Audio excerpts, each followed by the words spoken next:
بسم الله الرحمن الرحيم ولقد آتينا موسى الكتاب وقفينا من بعده بالرسل وآتينا عيسى ابن مريم البينات وأيدناه بروح القدس أفكلما جاءكم رسول بما لا تهوى أنفسكم استكبرتم ففريقا كذبتم وفريقا تقتلون وقالوا قلوبنا غلف بل لعنهم الله بكفرهم فقليلا ما يؤمنون ولما جاءهم كتاب من عند الله مصدق لما معهم وكانوا من قبل يستفتحون على الذين كفروا فلما جاءهم ما عرفوا كفروا به فلعنة الله على الكافرين بئس ما اشتروا به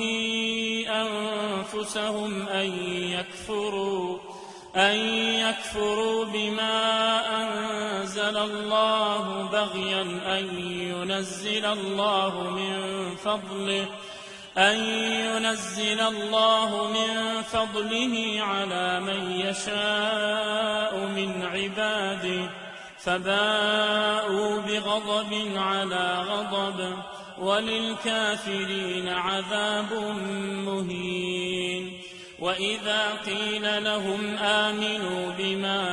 أنزل الله قالوا نؤمن بما أنزل علينا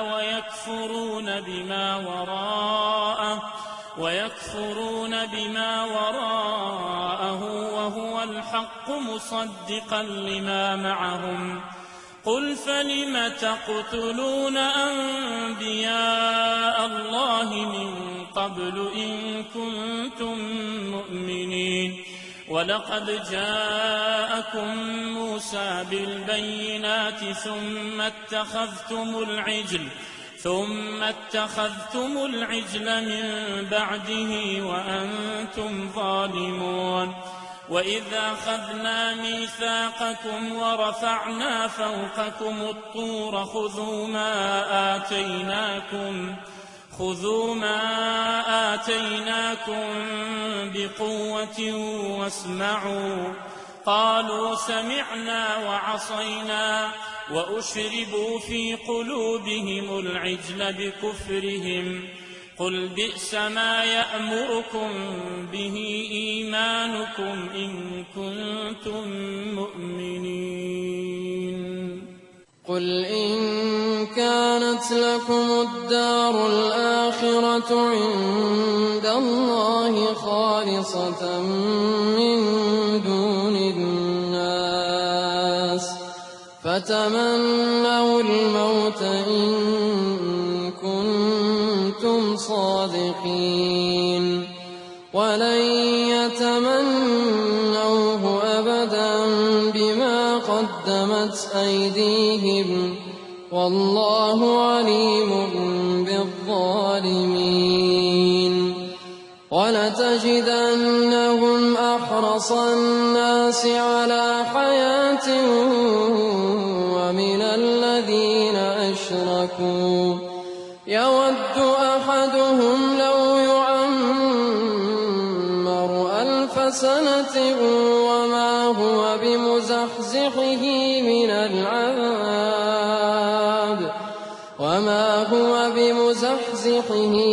العذاب أن يعمر والله بصير بما يعملون قل من كان عدوا لجبريل فإنه نزله على قلبك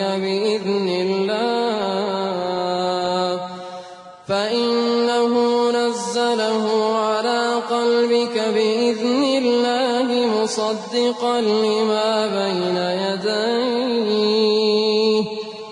وهدى وبشرى للمؤمنين من كان عدوا لله وملائكته ورسله وجبريل وميكال فإن الله عدو للكافرين ولقد أنزلنا إليك آيات بينات وما يكفر بها إلا الفاسقون أوكلما عاهدوا عهدا نبذه فريق منهم بل أكثرهم لا يؤمنون ولما جاءهم رسول من عند الله مصدق لما معهم نبذ فريق من الذين أوتوا الكتاب كتاب الله وراء ظهورهم كأنهم لا يعلمون واتبعوا ما تتلو الشياطين على ملك سليمان وما كفر سليمان ولكن الشياطين كفروا يعلمون الناس السحر وما أنزل على الملكين ببابل هاروت وماروت وما يعلمان من أحد حتى يقولا إنما نحن فتنة فلا تكفر فيتعلمون منهما ما يفرقون به بين المرء وزوجه وما هم بضارين به من أحد إلا بإذن الله ويتعلمون ما يضرهم ولا ينفعهم ولقد علموا لمن اشتراه ما له في الآخرة من خلاق ولبئس ما شروا به أنفسهم لو كانوا